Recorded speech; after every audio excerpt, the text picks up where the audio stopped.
இன்றே டவுன்லோட் செய்து உங்கள் ஃபேவரட் ஷோக்களை என்ஜாய் பண்ணுங்க. சீதா, அவனை வேலையை பார்க்க சொல்லு. நான் போய் கொஞ்சம் லேட் ஆகுன்னு சொல்லிட்டு வந்துடுறேன். சரி, போயிட்டு வாங்க. இப்படிலாம் வச்சு என்ன பண்றது? கையை காட்டுடா. எண்ணெய் வச்சா கொஞ்சம் வலி இல்லாம இருக்கும்.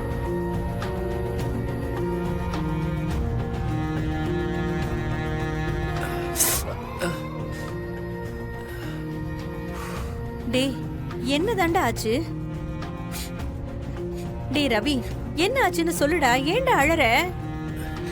ஆளை வச்சு அடிச்சிட்டாங்கம்மா. யாருடா ஆளை வச்சு அடிச்சாங்களா? நீ என்னடா தப்பு பண்ண? உமாவோட அப்பா தான் என்ன ஆளை வச்சு அடிச்சிட்டாமா. நான் பண்ண தப்பு அவன் பொண்ணை கல்யாணம் பண்ணதாம்மா.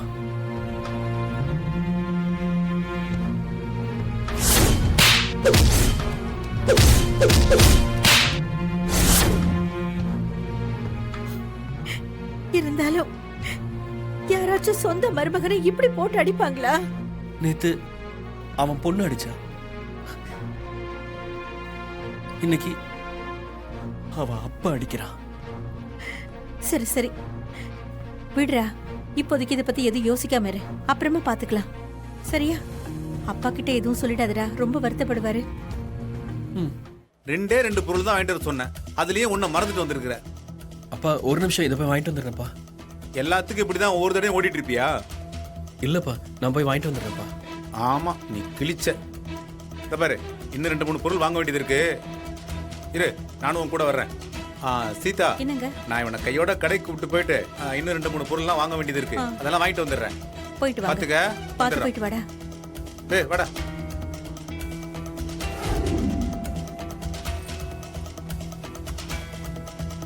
எங்கடா போனோம்? அப்பா, டேய், அவனுங்க எங்கன்னு நீ தான் சொல்லணும். யாருப்பா? உன்னை அடிச்சவனுங்க. அப்பா அது டேய், நான் உங்க அப்பன்டா. வலிக்கு விழுந்ததுக்கும் வாங்கி கட்டிட்டு வந்ததுக்கும் எனக்கு வித்தியாசம் தெரியாதுன்னு நினைச்சியா? யாரா உன்னை அடிச்சது? தனிக்காய்ச்சலப்பா.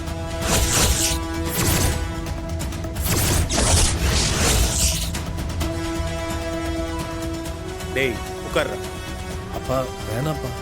உட்காருன்னு சொல்றேன்ல.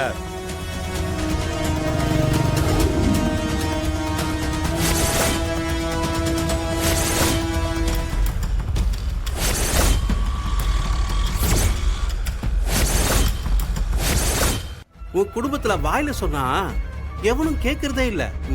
பட்டாதான் திருந்துவீங்களாடா? இப்போ உன் முன்னாடியே உன் பையனை அடிக்கிற. நீ என்னதான் செய்யறேன்னு பாக்குற. டேய், மாப்பிள்ளைக்கு செஞ்ச சீர்வரிசை பத்தலையா? இன்னும் வேணுமா? டே கொடுங்கடா.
டேய் போடுங்கடா இவனுங்கள. ஏய்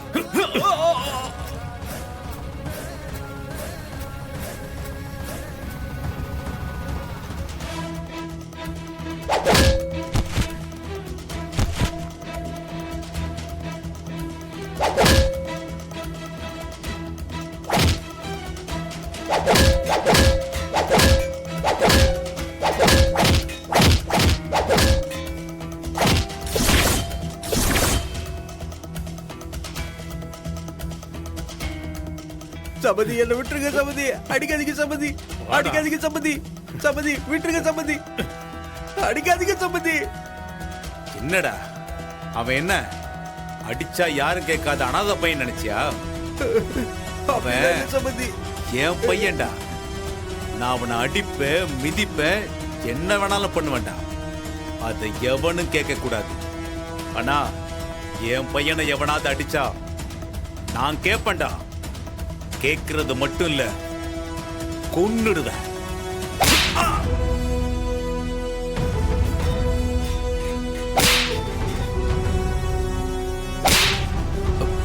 வாங்கடா.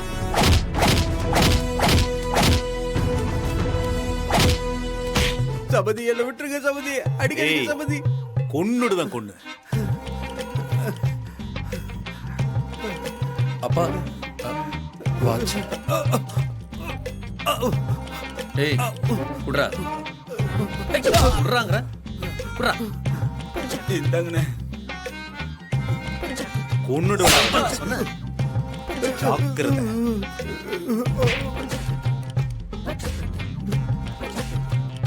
நல்ல பிள்ளையா, இனிமையாவது ஒழுங்கா இருக்க. என்ன?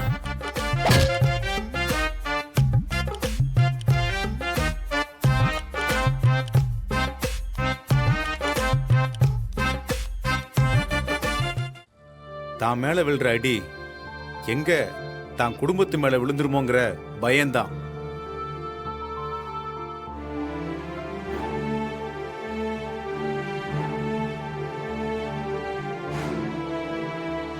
ஏண்டா உங்களுக்கு மட்டும்தான் ஆசை, கனவு, லட்சியம் இதெல்லாம் இருக்குமா? ஏ எங்களுக்கெல்லாம் இருக்காதா? ஒவ்வொரு தகப்பனுக்குள்ளேயும் வெளியே சொல்ல முடியாத ஒரு கனவு இருக்கு. அத அவன் தான் குடும்பத்துக்காக குழி தோண்டி புதைச்சிடுறான். இருக்கிற வேலை போயிடக்கூடாதுன்னு தினம் தினம் தனக்கு பிடிக்காத வேலையை செய்யறான். பயந்து பயந்து சாகுறான். அவனை நம்பி இருக்கிற அவன் குடும்பத்துக்காக. இந்த பொண்டாட்டி பிள்ளைங்கன்னு ஒண்ணு இல்லைன்னா அவன் என்னென்னமோ சாதிச்சிருப்பானுங்க.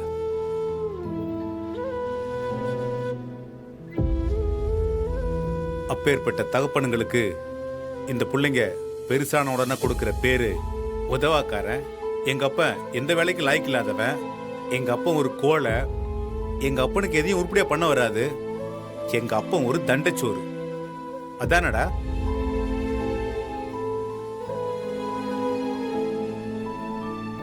டேய், இன்னைக்கு நடந்தது எதுவும் வெளியே தெரியக்கூடாது.